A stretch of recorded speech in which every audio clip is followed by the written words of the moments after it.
इंद्रियों को कैसे नियंत्रित करें। हरे कृष्णा, आप सभी का स्वागत है 108 दिन 108 श्रीमद् भगवद गीता श्लोक चैलेंज के 17वें दिन में। तो आइए साथ में मिलकर श्रीमद् भगवद गीता के दूसरे अध्याय के 59वें श्लोक का उच्चारण करते हैं। विषया विनिवर्तन्ते निराहारस्य देहिना रसवर्जम रसोपि यस्य परम दृष्ट्वा निवर्तते।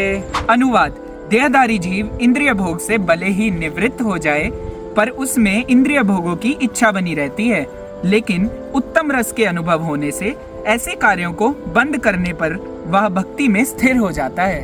क्योंकि हम सब इस शरीर में बद्ध हैं, इसीलिए इस शरीर की सभी इंद्रियों को उनसे संबंधित भोग की वस्तुएं चाहिए होती है, जैसे कि जिह्वा को स्वादिष्ट पदार्थ।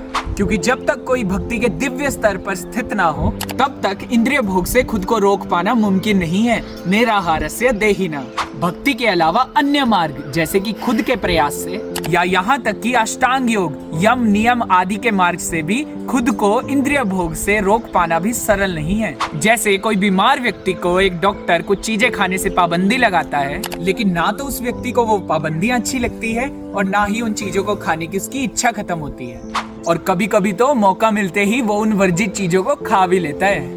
तो ऐसा क्या है भक्ति में जो कि उसे इन इंद्रिय विषयों में अरुचि हो जाती है? यही समाधान तो भगवान श्री कृष्ण हमें यहाँ बता रहे हैं। परम दृष्ट्वा निवर्तते, यानी एक भक्त को भगवान का सुंदर रूप आस्वादन करने के कारण इस संसार की क्षणिक भौतिक वस्तुओं के लिए रुचि उत्पन्न नहीं होती, तो ये उच्च स्वाद प्राप्त करके होता है। जैसे कि एक छोटे बच्चे को आप मिट्टी या टॉफी खाने से जबरदस्ती नहीं हटा सकते, वो मौका मिलते ही फिर खाएगा, लेकिन यदि उसको दूध से बनी मिठाई या खीर आदि दे दी जाए तो वो झट से मिट्टी फेंक देगा।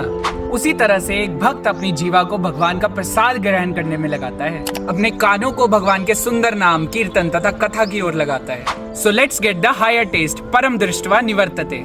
अब आप सबने इस श्लोक का तात्पर्य भगवद गीता से पढ़ना है और इस प्रश्न का उत्तर देना है कि ये पाबंदियां किसके लिए हैं। तो चैलेंज में भाग लेने के लिए इस प्रश्न का उत्तर कमेंट सेक्शन में अपने नाम के साथ कमेंट करें। मिलते हैं अगली वीडियो में, तब तक के लिए हरे कृष्णा। भगवताणी भगवद गीता की जय। श्रील प्रभुपाद की जय।